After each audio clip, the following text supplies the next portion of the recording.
বাংলাদেশের তৈরি পোশাক শিল্প আরএমজি বিশ্বের অন্যতম বড় গার্মেন্টস সরবরাহ ব্যবস্থা। প্রতিদিন হাজার হাজার কারখানায় লক্ষ লক্ষ পোশাক তৈরি হয়, যা সরাসরি দেশীয় অর্থনীতি এবং বৈশ্বিক ফ্যাশন বাজারকে পরিচালিত করে। কিন্তু এ উৎপাদনের সাথে সাথে তৈরি হয় আরেকটি বিশাল অথচ আড়ালে থাকা চেইন, যেটি আমরা বলি আরএমজি ওয়েস্টেজ বা ঝুট। এই ঝুটকে অনেকে শুধু বর্জ্য হিসেবে দেখে, কিন্তু বাস্তবে এটি বাংলাদেশের এক বিশাল ইনফর্মাল রিসাইক্লিং ও পুনর্ব্যবহারযোগ্য অর্থনীতি তৈরি করেছে। এখানে রয়েছে মধ্যস্বত্বভোগী, গুদাম ব্যবসা, ছোট কারখানা, হোম বেস শ্রমিক এবং নানা ধরনের রিসাইক্লিং ইউনিট। বাংলাদেশের তৈরি পোশাক খাতে প্রতি বছর ৫ লক্ষ থেকে ৭ লক্ষ টন টেক্সটাইল বর্জ্য উৎপাদন হয়।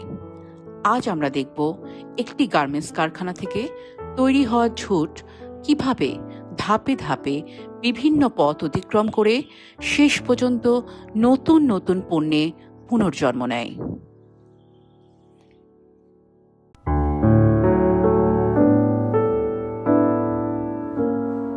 এই প্রক্রিয়া শুরু হয় কারখানার কাটিং, সুইং এবং ফিনিশিং ধাপ থেকে। কাটিং স্টেজে প্যাটার্ন অনুযায়ী কাপড় কাটার সময় যে ফেব্রিক অফ কাটস বাদ পড়ে সেটি মূলত ঝুট।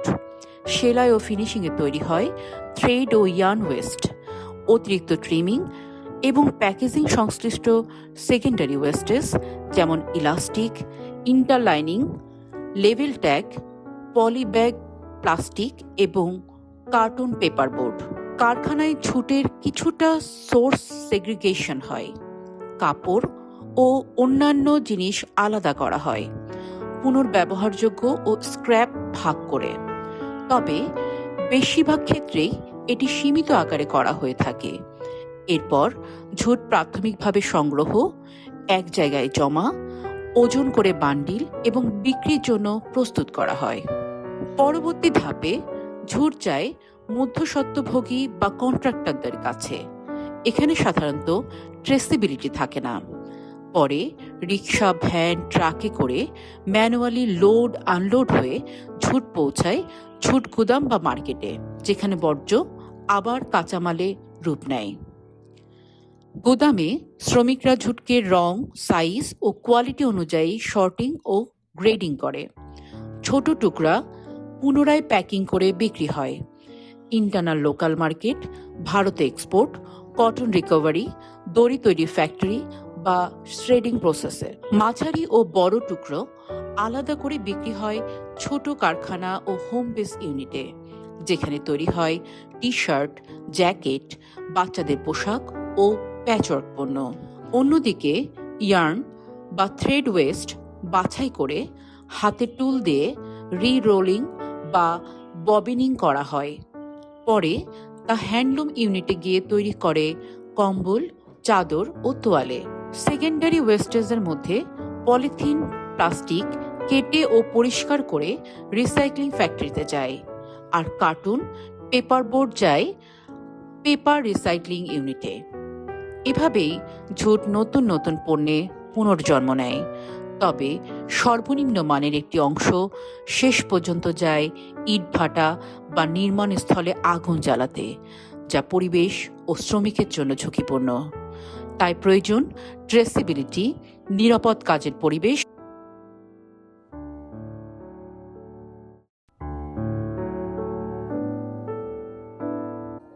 ছুটি পাই এরা, আমরা 16ই ডিসেম্বর ঈদে মিলাদের ছুটি দেয়, তাছাড়া ছুটি দেয় না। যেহেতু ডেলি প্রতিদিন হাজিরা, কাজ করলে টাকা পাবে, কাজ না করলে হ্যাঁ শুক্রবার হাফ ডে কাজ করতে। আসলে এরা এটাকে সংসার চালানোর মতো টাকা এখানে বেতন দিতে পারি না। আমার এখানে যারা কাজ করে তাদের ম্যাক্সিমাম বয়সী 40-এর প্লাস, মানে এরা গার্মেন্ট চাকরি করতে পারে না বিদায় আমাদের এখানে এই কাজগুলো করে। আমরা চাই, কিন্তু আমরা তো সেটা বড় হতে পারবো না, কারণ আমরা তো এই জুট ব্যবসায়ী, আমরা তো ফ্যাক্টরির মালিক নেই। আচ্ছা, আমরা জুট ফ্যাক্টরি থেকে ওয়েস্টটা কিনে আনি, এটা আমরা শর্টিং করে আমরা বিক্রি করি।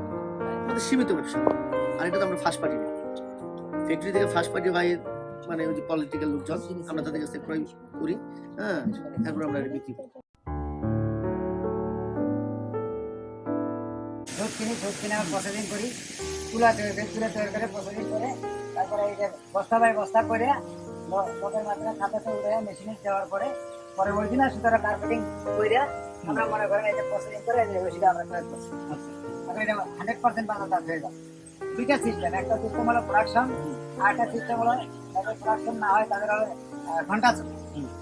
একদিনে যদি মানে 500 টাকা বেতন হয়, 1 ঘন্টা কত আসে শেষ হয়ে যাবে, বেশি করলে বেশি বেতন পাবে এই সিস্টেম। তারপরে সবাই কাজ করে 10 ঘন্টা, 10 থেকে 11 ঘন্টা কোয়ালিটি। আমাদের সুইটার, মুজা, মালদার, কার্ডিগান মানে লেডিস আইটেম সব আইটেম আছে, এক একজন এক একটা করে। আমি এটা করি, আর একজন আর একটা করে।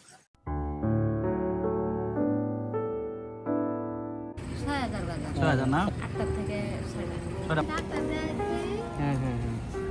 বলছে যে আগে তো কাজকর্ম করে না, বাসায় যাবে। পরিশ্রম হিসেবে মনে করেন মজুরি নাই। মজুরি পান। ঈদে আমগো মনে করেন বন্ধ দেয়, বন্ধ দিল মনে করেন কেউ হাজিরা বন্ধের হাজিরা পায়, ধরেন যার লগে একটু মালিকের লগে একটু ঘনিষ্ঠ সম্পর্ক ভালো আছে হ্যাঁ হয়তো দেয়, আর দিলে দেয় না। যেটা সলিড আমি হেডেই খুঁজছি। আমরা অল সাবজেক্টে কাজ করি। অল সাবজেক্টে কাজ করার পরেও মনে করেন যে আমাদের এখানে যোগ্য কোনো লিড পাওয়া যায় না।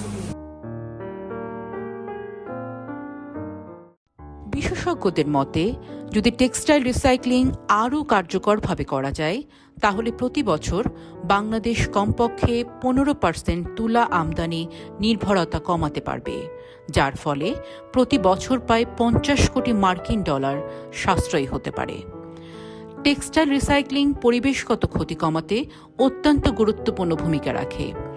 গবেষণা অনুযায়ী মাত্র 1 টন টেক্সটাইল ওয়েস্টেজ রিসাইক্লিং করলে প্রায় 3.376 টন কার্বন ডাইঅক্সাইড নিঃসরণ কমানো সম্ভব। রিসাইক্লিং পানির ব্যবহারও কমায়, কারণ 1 কেজি তুলা উৎপাদনে সর্বোচ্চ 10,000 লিটার পানি লাগে। তাই টেক্সটাইল ওয়েস্ট রিসাইক্লিং হল টেকসই সম্পদ ব্যবস্থাপনার বা সাস্টেনেবল রিসোর্স ম্যানেজমেন্টের একটি অপরিহার্য অংশ।